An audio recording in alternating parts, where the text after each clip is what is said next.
Shabbat Tov, todos nuestros amados que nos siguen por medio de Facebook. Estamos comenzando pues la semana y este atardecer. Ya es de noche acá en Florida, son las 11:55, 57. Pues antes de comenzar queremos saludar a nuestros amados Roe David González y esposa que están ubicados en el oriente de Venezuela. Roe Ceballos y esposa Joa están ubicados en Perú. Rabino Ícaro está ubicado en Manaus, Brasil. Roe César y esposa Hanna que están ubicados en Caracas, Venezuela. Roe Regi y esposa que están ubicados en el estado de Florida, Estados Unidos. Roe Juan Carlos y esposa Verónica, que están en Caracas, Venezuela. Roe Regi y esposa Marielsi, que está ubicada en Florida. Ok.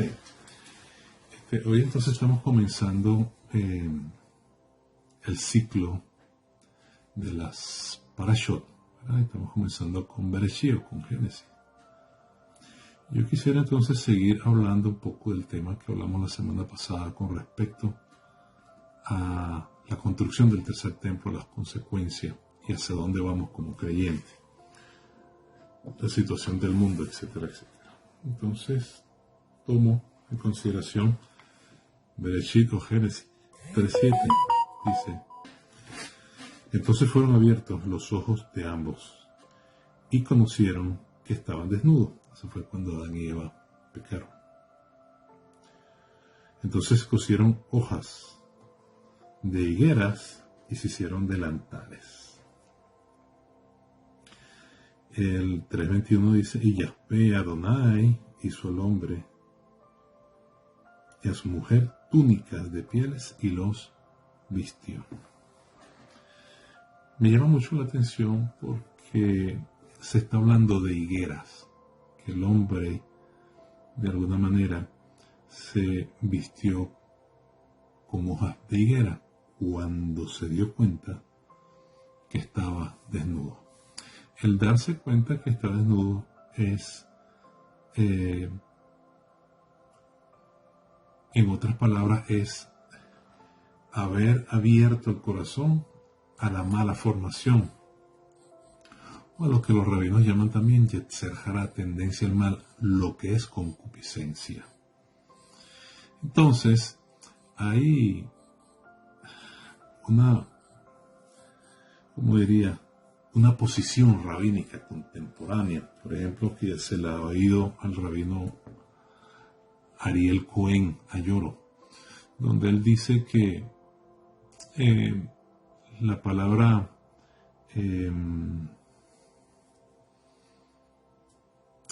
higuera en hebreo es tenah y su valor numérico es 456, pero la palabra Yeshua, y este Yeshua va con doble ayin o con dos a al final, si yo lo translitero, también su valor numérico es 456. Entonces ellos lo que están diciendo es que el Yeshua representa la higuera. En el caso de Adán y Eva, aunque ellos se vistieron con hojas de higuera, no había derramamiento de sangre. En consecuencia, no era suficiente. Y llama mucho la atención el hecho de que Yeshua en una oportunidad maldice a una higuera por no dar fruto. Ahora Yeshua, el Eterno, le dice a Adán y Eva: del árbol, de todo árbol, puedes comer de lo que está y del árbol del bien, de la vida, pero del árbol del bien y el mal no comerás, porque el día que comas morirás. Yeshua ve una higuera y la maldice y le dice: nunca se haya fruto sobre ti. El otro día pasaron los discípulos y se dieron cuenta que estaba completamente seca. Eso está en Mateo, si mal no recuerdo, 21:19, pero Mateo 24:32, Yeshua entonces habla de una higuera y dice, porque le hablan de las señales del fin del mundo, y en todas las señales que él da, él también da lo de la higuera, y dice: acuérdense de la parábola de la higuera. Es decir, cuando sus hojas broten, ¿verdad? Sus vástagos, o sea, cuando la higuera florezca, cuando esté a punto de dar su fruto, o sea, entiendan que es el fin de esta era. Entonces, eso representa, ¿verdad? Porque dentro del judaísmo también se habla de que la higuera es Yeshua, y si la higuera es Yeshua, pues entonces la higuera es el árbol de la vida, ¿no? Todo esto en simbolismo. El libro de Proverbios, ¿verdad? Dice, ella es un árbol de vida, bienaventurados son las que se toman de ella, sus caminos son placenteros, sus senderos son paz. Vuélvenos a nosotros y volveremos, renueva nuestros días, como en la antigüedad. Esto se cita en las sinagogas, en las congregaciones mesiánicas, todos los Shabbat. Pero ese árbol de la vida representa al Mesías. Ahora, casualmente,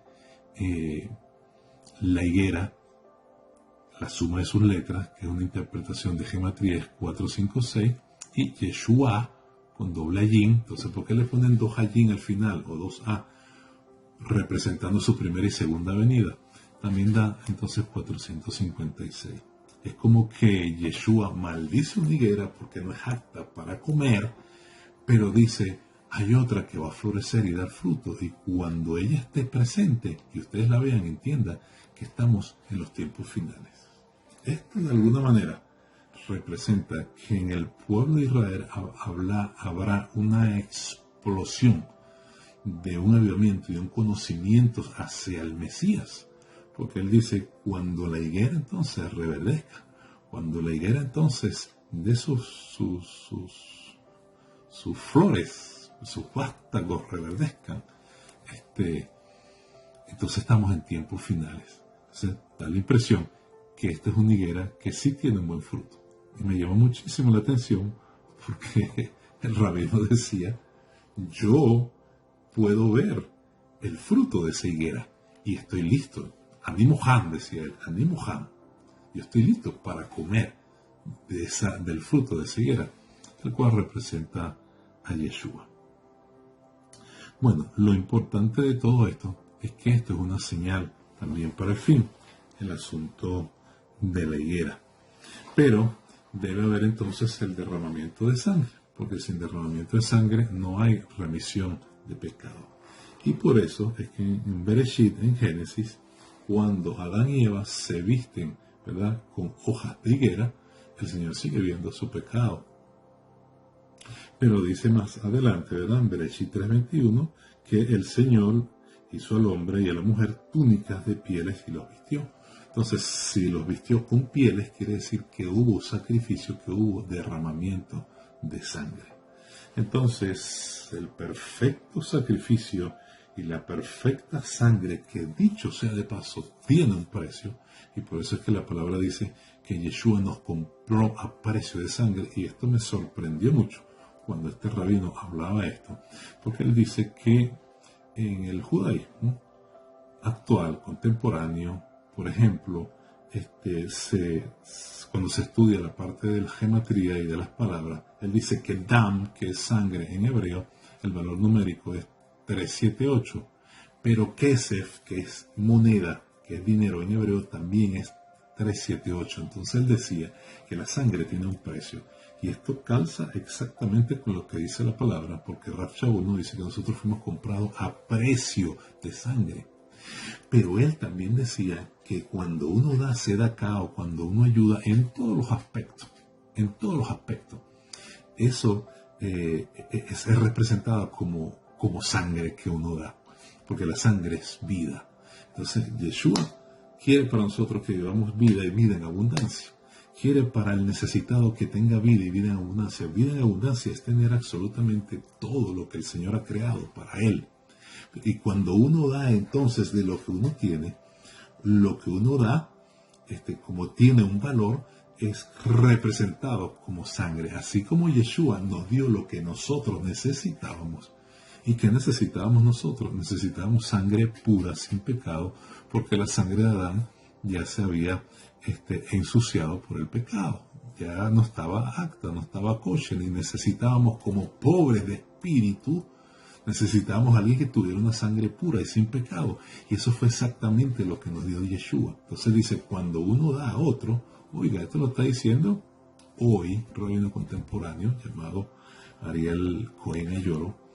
Él está diciendo, es como si nosotros diéramos sangre al que necesita. Es como hacer lo que Yeshua hizo con nosotros, porque la sangre tiene un precio. Bueno, esta es la interpretación rabínica contemporánea, por ejemplo, de la sangre, pero si nosotros vamos a la Torá, a la Escritura, nos damos cuenta que realmente la sangre tiene un precio y nosotros fuimos comprados a precio de sangre. Sin embargo, en todas estas cosas se está alineando lo que es la inauguración del tercer templo. De hecho, ya se dice, y he podido leer, si mal no recuerdo, que ya se han hecho sacrificios.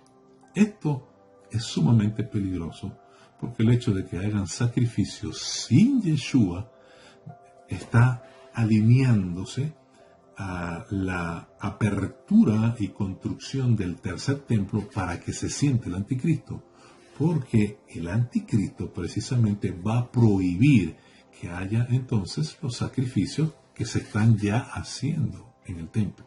Por eso es que están las vacas rojas, por eso es que están las trompetas, los vestidos sacerdotales y todo, y se le está haciendo exámenes de ADN a cada uno de los sacerdotes, a uno de los sumos sacerdotes, para que puedan entonces abudar o puedan trabajar en el servicio sacerdotal del tercer templo.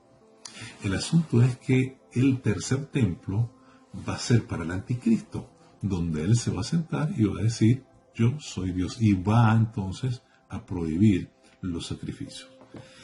Este tercer templo, que habla claramente el libro de Daniel, y aún Mateo, Matitiajo, que hablan de esa abominación desoladora, este tercer templo va a ser destruido de alguna manera, porque el libro de Ezequiel, los últimos 8 capítulos del libro de Ezequiel, nos habla de un templo, pero nos habla también de la entrada del Mesías por la puerta del oriente.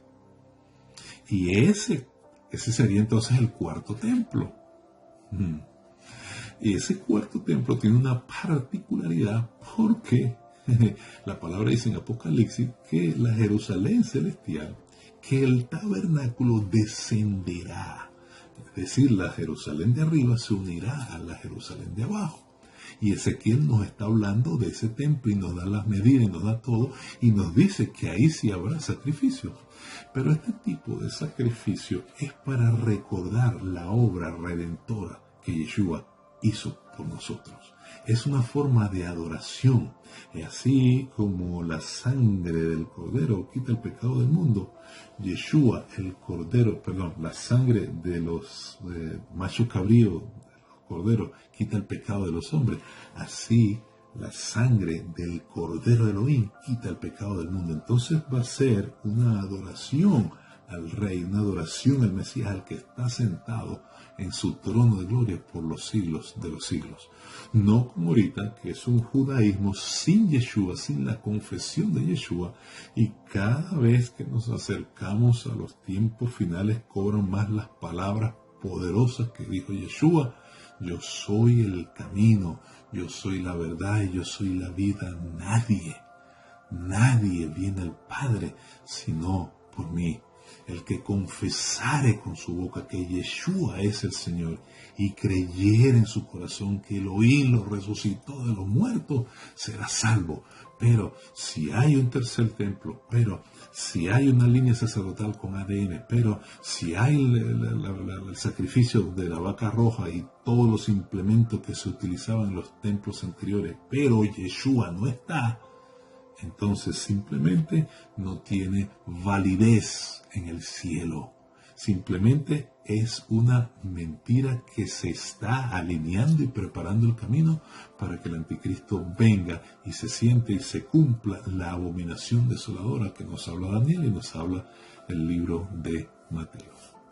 Entonces, el rabino Ariel Cohen Ayoro, actualmente en Jerusalén, él habla de que tenemos que hacer la paz. Israel tiene que hacer la paz con Esaf. Esaf, en la tradición judía, representa Roma. Y ahí hay que tener muchísimo cuidado porque la Torá, la Biblia, la instrucción divina nos los aclara en el libro de Daniel cuando habla precisamente de las bestias. Entonces fíjese, en las fuentes talmúdicas y en el Midrash, los nombres Esaú y Edom suelen estar identificados con Roma. Y dice, Rashi se adhiere a esta tradición cuando le aplica a Italia la bendición de las tierras fértiles concedidas por Isaac a Esaú. En lo sucesivo, cuando Roma adoptó el cristianismo, Edom pasó a ser la denominación del mundo cristiano en general. Flavio Josefo cuenta que Cefo, nieto de Esaú, citado en Génesis 36:11, fue el fundador de Roma, ciudad que más adelante se convirtió en la sede de la cristiandad. Véase Nachmanides y da su cita. Desde entonces, este es el punto a donde quiero llegar. Desde entonces, la tradición considera a los cristianos como descendientes de Esaú y a los judíos como descendientes de Jacob. Entonces, cuando el rabino Ayoro hoy en día está diciendo tenemos que hacer la paz con Esaf, él lo que está diciendo es tenemos que hacer la paz con Roma, tenemos que hacer la paz con Esaú, tenemos que hacer la paz con el cristianismo, con el representante, con el máximo líder. Y esto es peligroso por lo que nos habla Daniel. Y ya nosotros sabemos para dónde va a ser todo. Y él sigue diciendo,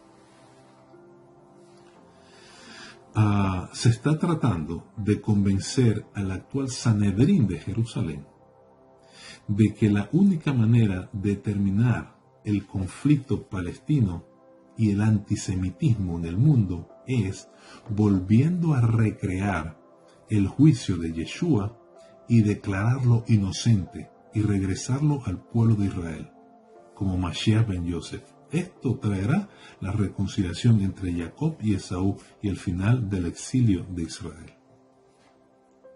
Hablarán de paz y vendrá destrucción repentina. Me llama la atención porque viendo las enseñanzas, ¿verdad?, de este rabino, él dice, Yeshua no es mi salvador. Y ahí está. El que confesare con su boca que Yeshua es el Señor y creyere en su corazón que Elohim lo levantó de los muertos, será salvo. Por eso es que esto va por un mal camino. Por un mal camino porque es un tercer templo que se va a levantar para hacer sacrificios que ya se están haciendo, donde habrá una paz entre Israel, entre las autoridades religiosas del Sanedrín y de ese tercer templo y el mundo. Y allí es cuando entonces vendrá lo que es la abominación desoladora y las consecuencias que esto traerá. Entonces, es bien peligroso esto y nosotros queremos decirle esto para advertirle al pueblo cristiano, al pueblo evangélico, a nuestros hermanos en la fe, de tener cuidado con lo que se está apoyando, porque la mayor parte de la ayuda para la reconstrucción del tercer templo y todas estas cosas viene de las iglesias evangélicas, que lo hacen con una muy buena intención, pero por no tener el conocimiento se está cayendo en un gran error, porque se está apoyando al anticristo, se está apoyando a alguien que se va a apoderar de ese lugar y va a decir, adórenme que yo soy Dios. Entonces fíjense, en otro escrito de el líder de Tikkun, ¿verdad?, en Jerusalén, porque hoy en día podemos ver claramente que hay un Sanedrín, ¿verdad?, como cuando Yeshua. Había un Sanedrín, ¿verdad?, de los judíos que no creían en Yeshua, y había un Sanedrín mesiánico que creía en Yeshua. Para mí, las principales autoridades del judaísmo mesiánico están en Jerusalén. Es mi posición muy personal. Y por eso es que yo muy personalmente estoy atento a los lineamientos que se están dando en Jerusalén, porque la palabra dice que de Jerusalén saldrá la Torá a todas las naciones del mundo. Entonces, las autoridades de allá, de Jerusalén, de Israel, están sumamente preocupados porque en el Evangelio, en el cristianismo, no se conoce esto a fondo y con una buena intención se está haciendo un gran daño porque se está trabajando y se está apoyando al anticristo, porque ese tercer templo será profanado por el anticristo y no es el templo que se habla en Ezequiel, como dije anteriormente, en los últimos 8 capítulos. Él dice, el tercer templo es absolutamente parte de la profecía de los últimos tiempos. Pero eso no lo convierte en una bendición. El anticristo es parte de la profecía de los últimos tiempos. No estoy orando por su aparición y ciertamente no estoy entusiasmado por eso, ni con dar dinero a su campaña, como lo están muchos creyentes con el Instituto del Tercer Templo. Entonces, cuando hay colaboraciones del Tercer Templo y cuando hay colaboraciones del Sanedrín y todas estas cosas, tenemos que hacer la paz con Esaf, etcétera, etcétera. Pues esto lo que nos está diciendo es, Yeshua viene pronto. Por otra parte, la higuera está reverdeciendo y está a punto de dar los frutos. Y cuando eso se dé, mi hermano, Israel en masa aceptará a Yeshua y comerán del árbol de la vida, el cual es nuestro Mesías, Yeshua HaMashiach. Entonces, él dice, surgirá un líder mundial. Posiblemente de la victoria militar masiva de Israel profetizada en Ezequiel 38 y 39, que aparentemente está muy relacionada con la guerra hoy de Rusia y Ucrania. Entonces dice, y como consecuencia pues de esto traerá una paz al Medio Oriente, comenzando la tribulación de 7 años. Este líder hará provisión para la reconstrucción del templo. Sigue diciendo, el anticristo confirmará un pacto con muchos por unos 7 años y medio. No, por unos 7 años. En medio de los 7 años, es decir, 3 años y medio, pondrá fin al sacrificio y a la ofrenda. Hoy ya se están haciendo sacrificios, como le dije, aunque no está el templo completamente levantado, ya está todo preparado, y eso no quiere decir que Yeshua va a venir a ese templo. Esto es una mentira. Quien va a venir va a ser el anticristo. Pondrá en el templo una abominación desoladora hasta que se derrame sobre él el fin que está decretado, o se declare sobre él el fin que está decretado o dicho, profetizado en Daniel capítulo 9, verso 27. El anticristo se opondrá y se exaltará sobre todo lo que se llama Dios o Adonai. Es objeto de culto, de modo que se establezca en el templo de Dios proclamándose ser Dios. Esto nos lo advierte Rab Shaul o Pablo en 2 de Tesalonicenses 2:4 y también Daniel 11:31 y 12:11. Parece hablar del anticristo poniendo fin a los sacrificios del tercer templo. El anticristo dice, sufrirá o fingirá una herida fatal, pero resucitará o parecerá que se levantara, parecerá que se levanta o se levantará de entre los muertos, Apocalipsis 13:3. Esto le dará la credibilidad para simplemente degradarse a Dios. Se comparará a sí mismo con Yeshua, supongo, profanará el templo y se apoderará de él, haciendo que los judíos del templo huyan. Que es una trampa. Y sigue diciendo, aquí es cuando aparecerán los 2 testigos, Apocalipsis 11. Apocalipsis 11 habla de 2 testigos, dando una alusión a que esos 2 testigos es Moisés y es Elías. Literalmente, expulsarán al anticristo de Jerusalén mientras respiran fuego durante los próximos 3 años y medio. Este será un tiempo de gran cosecha y gran engaño. Los 2 testigos profetizarán y predicarán el Evangelio desde Jerusalén y el anticristo seguirá proclamándose Dios y persiguiendo a la iglesia. Él dice, sí creo que la iglesia estará aquí en ese tiempo. H. Tride es otro líder que está en Jerusalén. Él habla con respecto a estos 2 testigos, Moisés y Elías. Él dice, la profecía de Malaquías 4 y 6, ¿verdad?, que habla o hace alusión a Moisés y a Elías, nos instruye a recordar la Torá de Moisés. Creo que al final de los tiempos seremos testigos de situaciones similares a estas historias en la ley de Moisés. En lugar del malvado emperador egipcio, vendrá un malvado líder mundial llamado el Anticristo, con un gobierno monstruoso y bestial. El juicio vendrá, pero antes del juicio, por la gracia de Dios, vendrá la confrontación moral y la advertencia. Y por eso es que habla de Moisés y de Elías. Pero cuando habla de Moisés y de Elías, explica y dice que no es que va a venir literalmente Moisés ni literalmente Elías, como es la enseñanza tradicional, sino los que tengan el espíritu de ellos. Ahorita lo vamos a ver. Elías en su época también confrontó el pecado. En particular tuvo que confrontar la brujería, asesinatos, inmoralidad sexual de la reina Jezabel. Este conflicto se ha convertido en un símbolo de todos los conflictos espirituales con el mismo patrón a través de los tiempos. Apocalipsis 2:20. El mismo espíritu pecador y rebelde se caracterizó en Jezabel, sigue activo hoy día, quizás más que nunca. Este espíritu, llamado la gran ramera, en los capítulos 17 y 19 de Apocalipsis, así como Elías confrontó a Jezabel en su generación, nosotros tendremos que confrontar la gran ramera en nuestra generación. Semejante a Elías también vino Juan el Bautista, o Yohanan Hamadil, quien hizo un llamado al arrepentimiento en los años antes de la primera aparición de Yeshua. Se enfrentó a la reina Herodías en su día, igual que Elías se enfrentó a Jezabel en el suyo.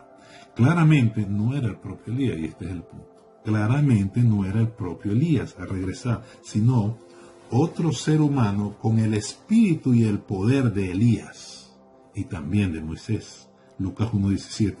Así será en los últimos tiempos, no Moisés o Elías o Juan, sino personas de Dios quien tienen un espíritu y un poder similar.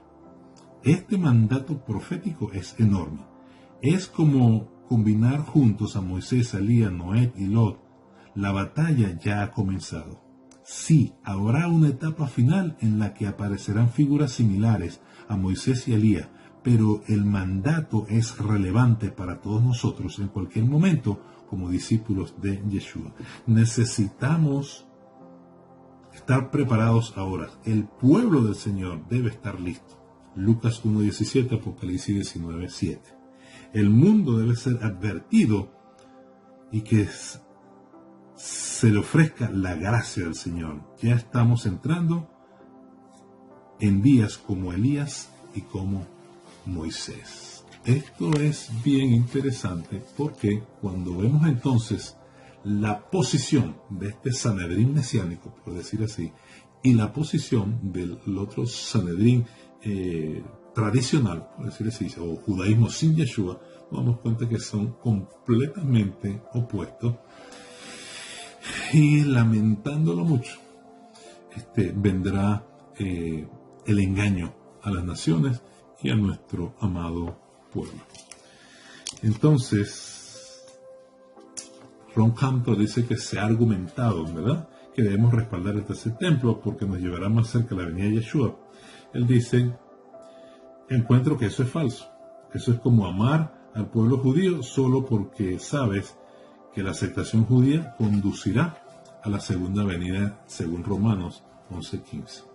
Hubo un líder mesiánico allá en Israel, cuenta con Cantor, que hizo una advertencia y él dijo, los seguidores de Yeshua que ayuden en la construcción o purificación del tercer templo, en cooperación con grupos ortodoxos que se oponen celosamente a los judíos mesiánicos y el mesianismo de Yeshua, ese es el punto, que es un judaísmo sin Yeshua.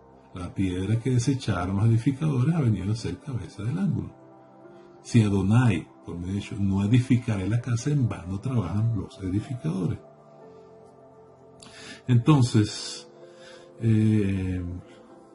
grupos ortodoxos que se oponen celosamente a los judíos mesiánicos y el mesianismo de Yeshua no están ayudando a cumplir la profecía. De lo contrario, están recaudando fondos y haciendo relaciones públicas para el ministerio del anticristo. Y él dice, no conozco a un líder mesiánico en todo el país de Israel que apoye a cristianos para el tercer templo. Es engaño. Nosotros provocamos a Israel celo, no apoyándolos en una agenda de anticristo, sino a través del amor y de las buenas obras. Ayudar a alguien a saltar de un precipicio no es amor, incluso si busca su ayuda. Yeshua es el único Mesías de Israel y nunca debemos de apartarnos de él. Entonces todo se está alineando a la venida del Mesías, y esto me hace recordar las palabras de Papa Francisco cuando habló de Fratelli Tutti, que está alineado con la Agenda 2030, que por un lado pues él habla de una autoridad mundial dotada de poder, habla que los gobiernos deben entregar su poder a ese gobierno mundial, y esto no es más que el anticristo, ¿verdad? Habla de una reforma de la ONU para un nuevo sistema económico, esto no es más que el 666, la emigración ilegal, porque la idea es traer un desfase en todas las áreas, en lo económico, en lo social, en lo político, en lo religioso, en todo, para que entonces se siente el anticristo, aparentemente quiera arreglar o diga para arreglar todas las cosas, entonces sea seguido por la humanidad y caer en un gran engaño. Aborrece el liberalismo económico, dice acá, de acuerdo a lo que él dicta en esa carta de Fratelli Tutti, y ataca la propiedad privada, entre otras cosas. Eso en lo religioso. Vemos en lo científico, pues, el adelanto científico que hay. Vemos en lo político y en lo religioso, pues, lo que está pasando con Israel. Y esto es lo que nos dice, mis queridos, amados hermanos, es que Yeshua está a las puertas y nos ha tocado vivir esta era de la historia. Finalizo diciendo, porque quiero ser portavoz de la preocupación del Sanedrín mesiánico, para que nuestros hermanos evangélicos que forman parte del cuerpo del Mesías entiendan. Dice, parece que este cuarto templo, hablando del cuarto templo que está en el libro de Ezequiel, es un centro de aprendizaje para que las naciones sean discipuladas. Esto sí tiene una lógica, porque está escrito, porque Yeshua va a estar allí, porque está profetizado, etcétera, etcétera. Isaías 2.3 dice, venid, subamos al monte del Señor, al templo del Dios de Jacob, nos enseñará sus caminos para que caminemos en sus veredas. La Torá saldrá de Sión y la palabra del Señor de Jerusalén. Y el verso anterior dice que las naciones, que los gentiles irán a Sión, a la cabeza de las naciones, allí donde está el templo. Y este es el templo que habla entonces el libro de Ezequiel, y es precisamente donde va a estar Yeshua, y pues donde la Torá saldrá para todas las naciones del mundo. El Evangelio será predicado. Los sobrevivientes del milenio, los sobrevivientes de aquel entonces, que estén en el milenio, necesitarán aprender la palabra del Señor. Desde Jerusalén la palabra volverá a sus comunidades. La gente pues tendrá conocimiento de la palabra del Señor, y como conclusión él dice, es la creencia de este autor Ron Canto que el tercer templo es el templo del anticristo, aunque se construya en el lugar de los templos anteriores. Comenzará con un avivamiento judío sin Jesús, que es lo que estamos viendo, y este avivamiento judío sin Jesús nosotros lo vemos mucho en Latinoamérica, cuando hay muchos que se dicen ser judíos, algunos serán judíos, pero niegan la divinidad de Yeshua. Niegan que Yeshua es el Hijo de Elohim, niegan que Yeshua es el Salvador del mundo, niegan que la sangre de Yeshua tiene poder para limpiarnos de todo pecado, niegan su eficacia. Entonces, comenzará este avivamiento judío sin Jesús y luego será asumido por el anticristo. En ningún momento veo donde se usa este templo para honrar al Señor Yeshua, por supuesto. Por lo tanto, no veo por qué algún creyente enviaría dinero o oraría por su construcción. Sería mucho mejor sembrar estos fondos para alimentar a los pobres o evangelizar, apoyarlo en un celo religioso equivocado. El cuarto templo, el templo del Mesías, es el que deberíamos anhelar y es el que anhelamos porque allí Él entrará y allí entonces gobernará. Amados, debemos estar bien atentos porque, repito, estamos viviendo tiempos finales y muy importantes. Debemos estudiar la Torá y entender el tiempo que estamos viviendo y cuál es nuestra correcta posición. Si no estudiamos la Torá, si no meditamos en ella, si no comemos de ese árbol de la vida, si no le dedicamos tiempo a la Escritura, podemos fácilmente ser engañados y puede traer trágicas consecuencias eternas. Hoy más que nunca debemos estudiar la Torá y pedirle al Espíritu Santo, que nos dé el entendimiento y la sabiduría para discernir correctamente lo que Yeshua está hablando en este tiempo. Y cuidado, ¿verdad?, con tratar de colaborar, orar o de alguna manera estar del lado de aquellos que quieren levantar hoy el tercer templo y hacer sacrificios sin Yeshua, porque no es correcto y se estaría trabajando para el anticristo. Queremos trabajar para Yeshua, queremos trabajar para la salvación de toda la humanidad, ir y predicar el evangelio a toda criatura. Que creyere e hiciera tevilá será salvo, mal que no será condenado. Eso es lo más importante, dar lo que hemos recibido. Sin Yeshua no hay camino, no hay verdad y no hay vida. Yeshua es el único mediador entre Dios y los hombres. Sin Yeshua no hay salvación, así haya templo, así haya sacerdocio y así haya sacrificio. Yeshua vive y reina por los siglos de los siglos.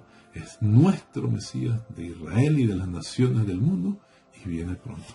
Que el Señor les bendiga y que estas cortas palabras les sirvan para reflexionar estos tiempos tan difíciles e importantes donde debemos siempre estar pendientes lo que el Espíritu está hablando en este tiempo, lo que nuestros maestros hablan desde Jerusalén, que los considero como un Sanedrín mesiánico, para estar alineados, ¿verdad?, como un solo cuerpo y unidos con nuestros hermanos evangélicos, ¿verdad?, que aman a Israel y que también han confesado que Yeshua es nuestro Salvador.